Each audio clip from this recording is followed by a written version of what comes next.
Hello everyone and welcome to another Facebook Live interview from the European Parliament here in Brussels. We are also live on YouTube this time.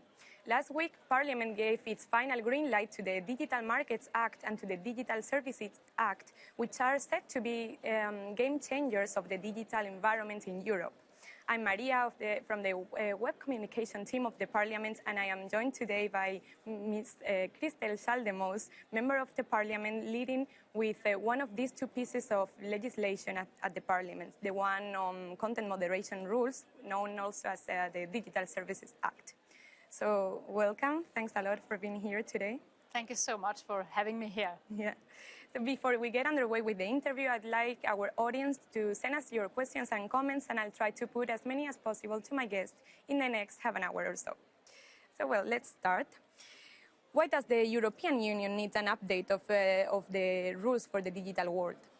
Well, more or less because we don't really have any rules. The rules we have in place before that works today is the e-commerce directive. And it was adopted back in year 2000. I mean, 2000, that is 22 years ago. Yeah, so long ago. And that was before Amazon was a good company. It was before Steve Jobs had thought about the iPhone.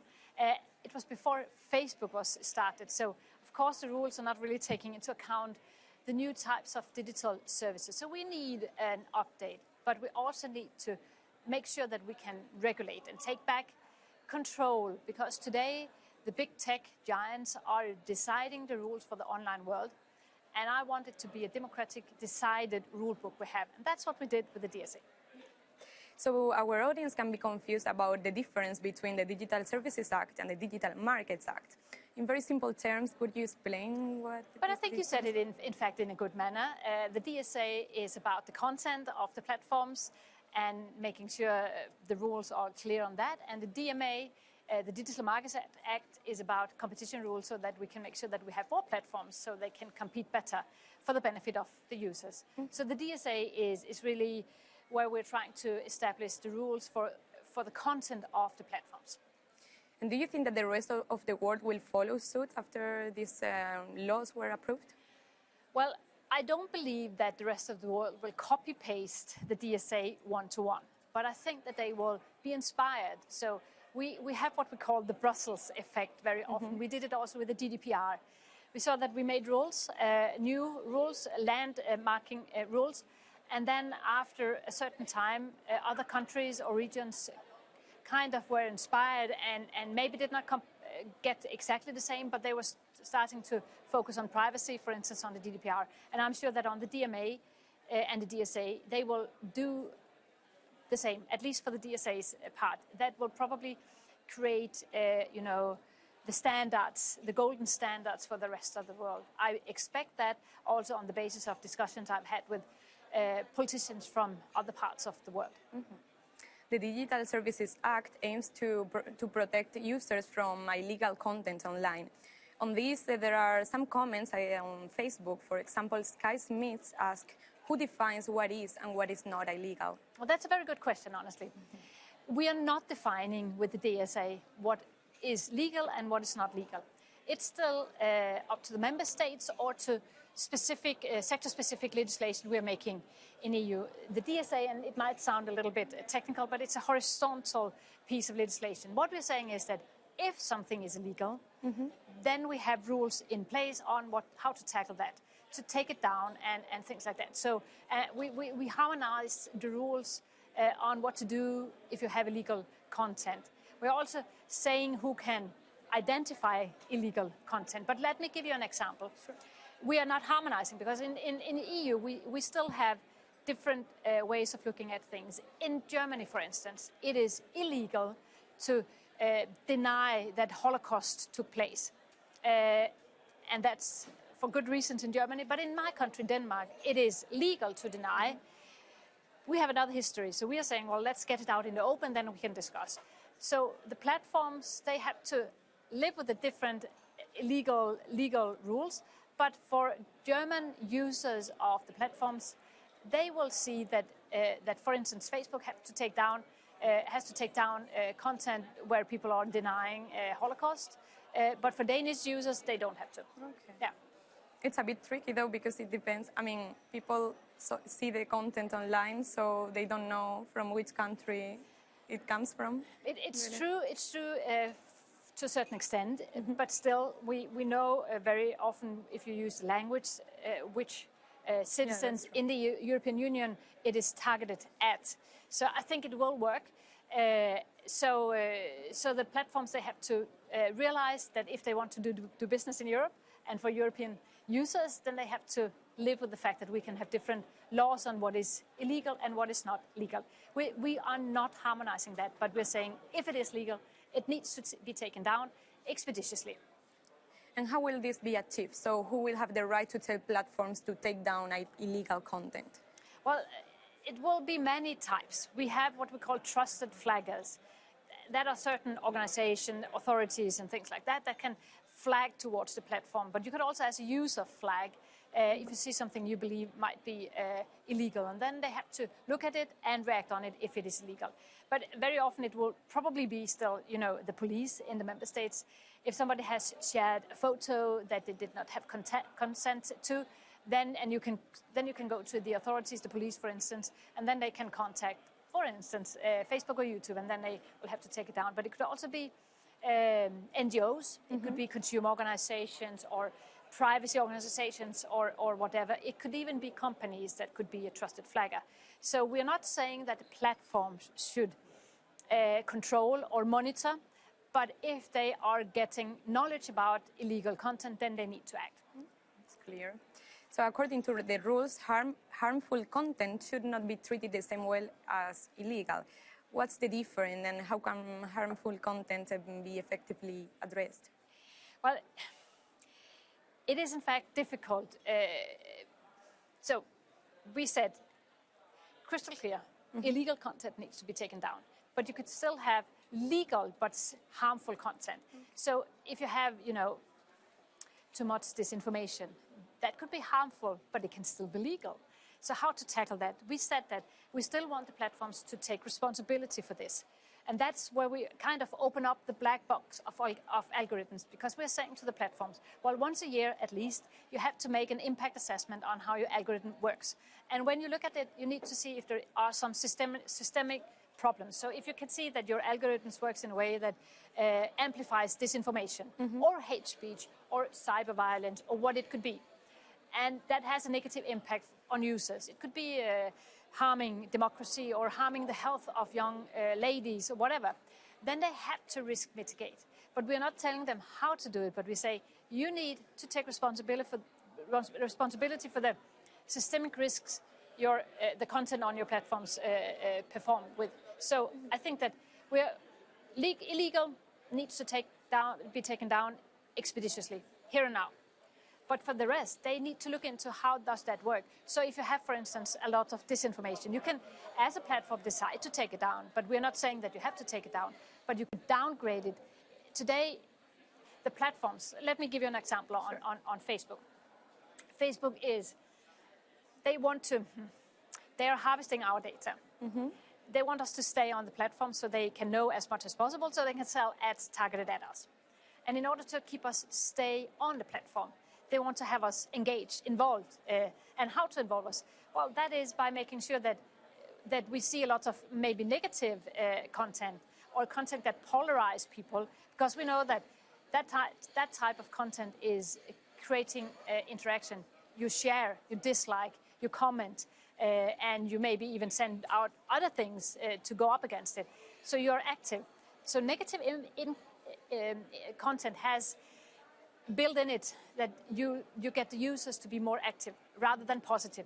You can share a cat video. I love that myself, looking at it, but you're not getting angry. In fact, you're getting calm and you like it, but you don't necessarily stay or you don't necessarily share. But that will you do if it's very negative. So here we're saying this is not necessarily illegal, but it can still be harmful to democracy. And therefore they have to risk mitigate, as we call it. So they have to do something, look into their algorithms. And often I would probably guess that the platforms would, instead of taking it down, if it violates the terms and conditions, they can take it down.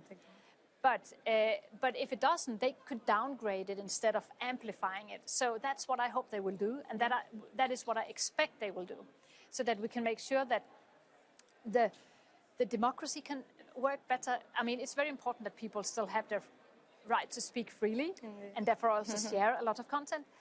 But the platforms, I mean, we know, for instance, from my country, Denmark, we know that many women, they don't like to take part in the political debates online because the tone is very harsh, very tough, not very nice. So they kind of tend to withdraw from the debate online. And since Facebook and other of these platforms has become public spaces for democratic dialogues, then it's a problem. And that's why I think that it can harm democracy if we don't ask the platforms to do something. And now they have to do something.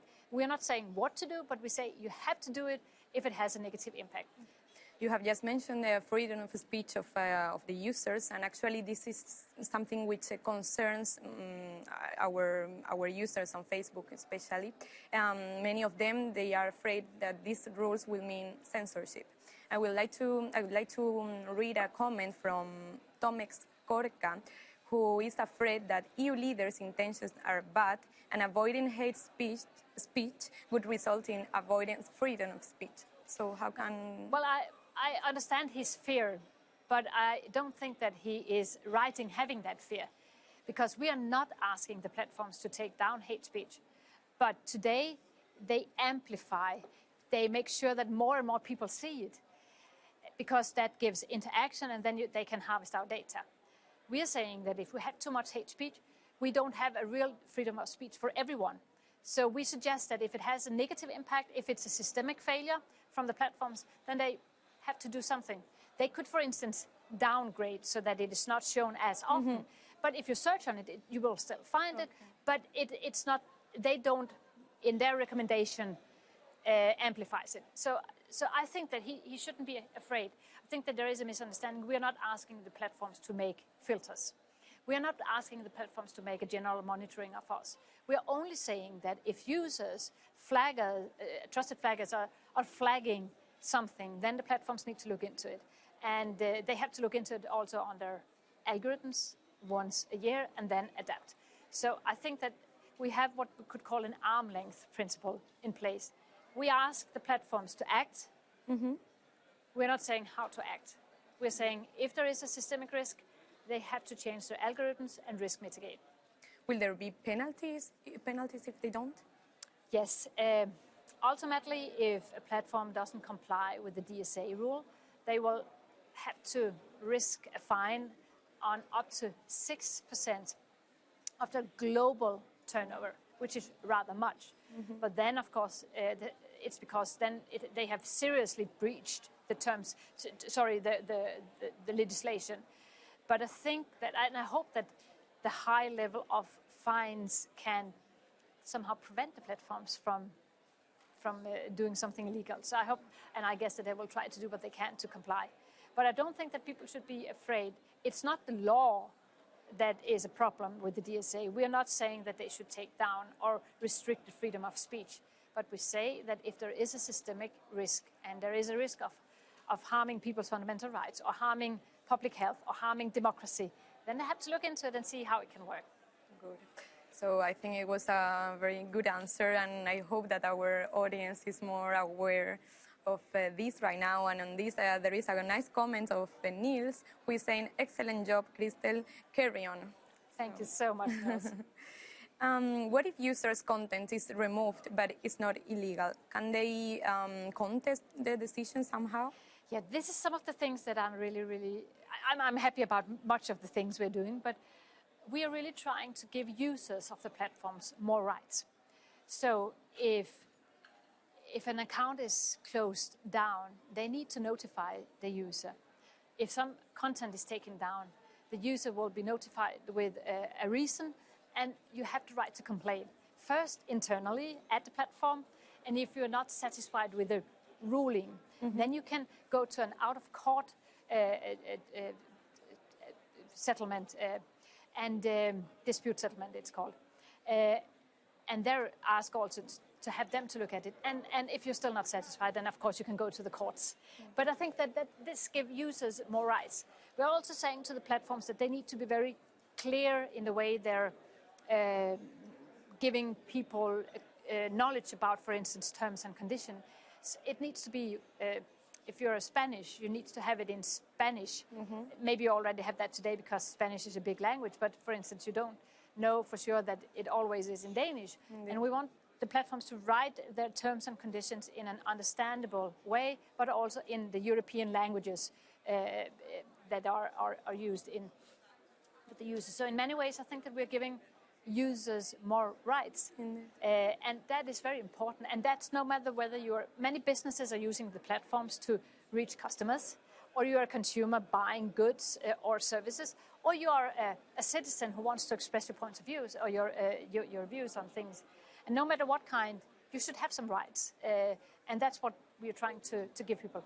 Even if you want to get into contact with the platforms, where also today people can write, in a box and in a form and send it away. And you never know if it's there, if it's received, and you will not necessarily be given an answer by email or something like that. We are giving the users the right also to decide in what way you want to get into contact with the platforms.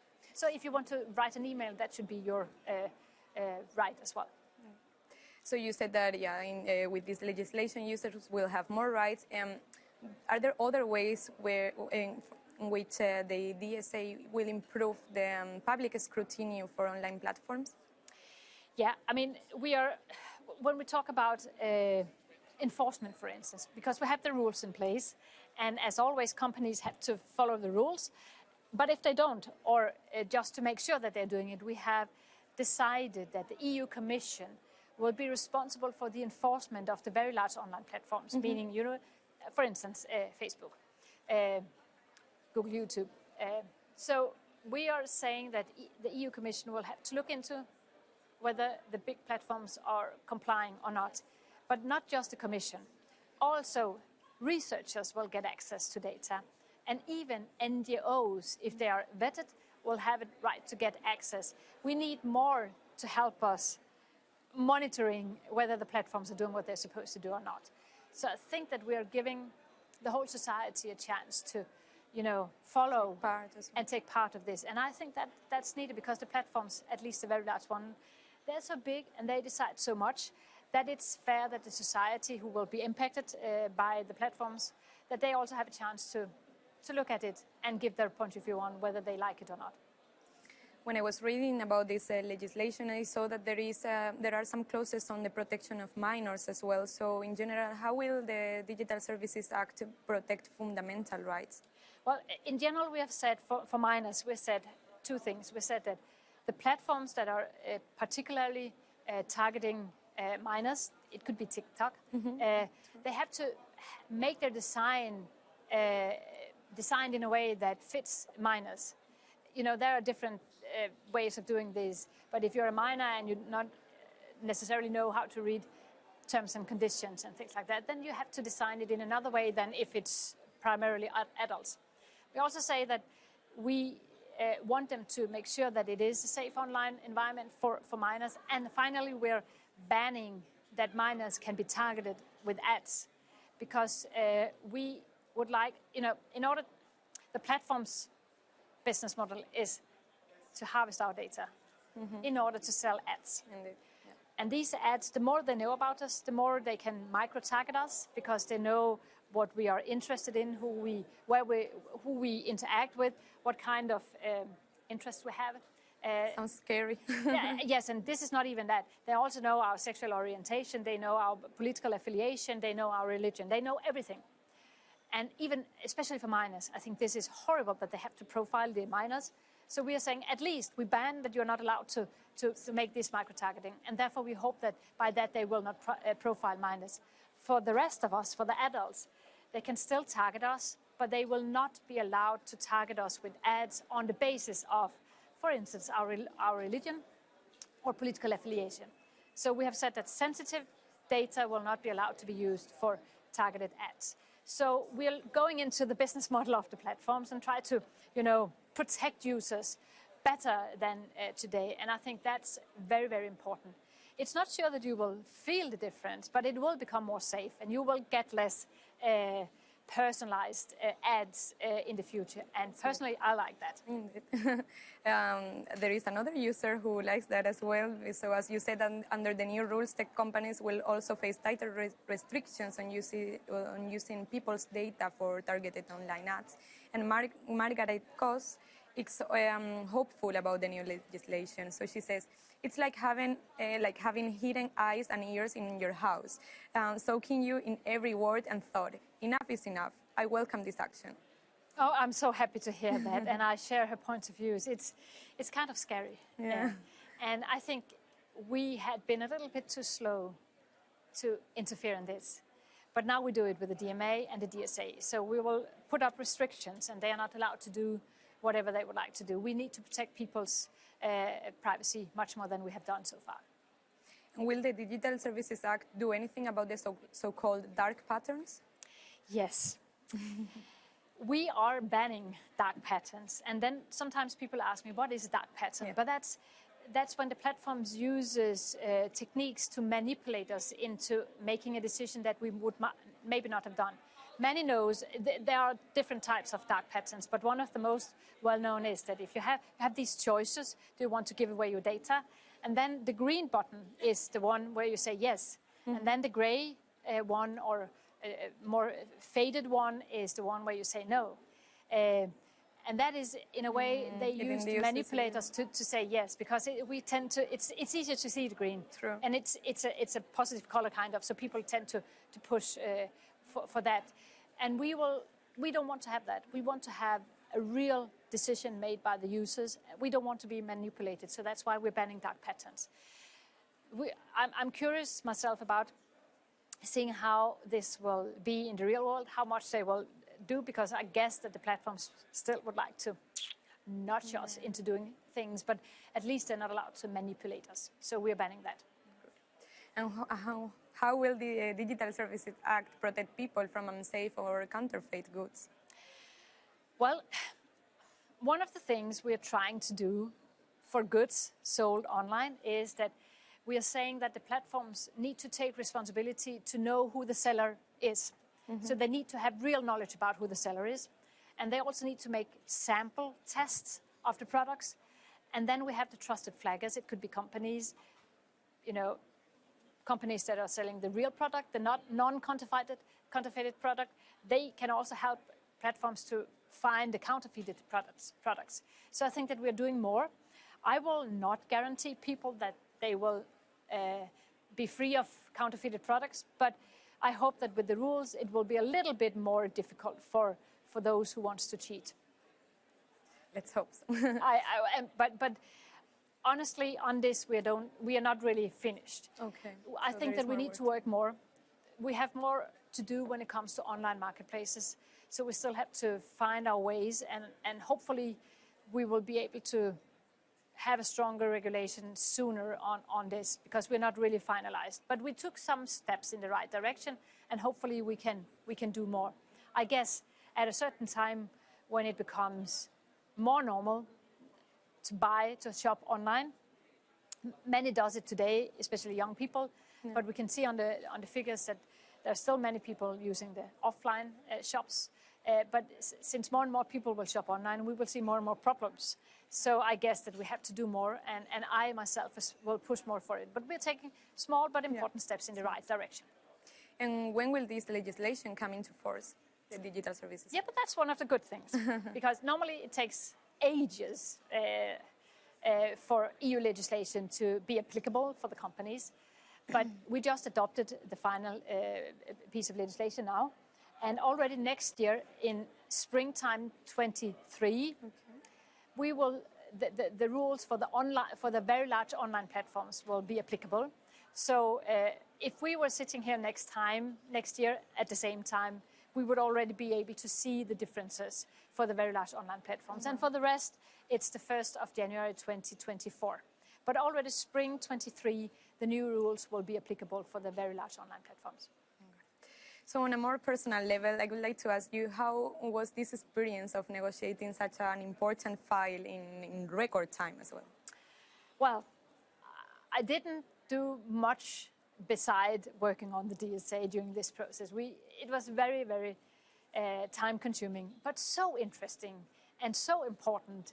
So, you know, that's the most important and most satisfying thing I've done politically, was to work with the DSA. It will have a huge impact on citizens, not just in Europe, but also outside Europe.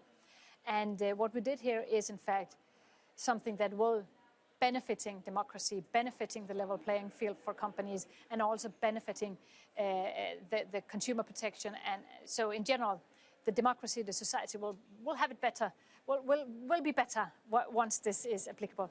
And who doesn't want to be able to say that I made a difference? And I feel that I did that on this. So it has been very, very interesting, very, very tough, but I'm so proud of the result. And here at the Parliament, we really did a good job, and we had a strong negotiating team who really together wanted to make a difference, and we ended up doing that.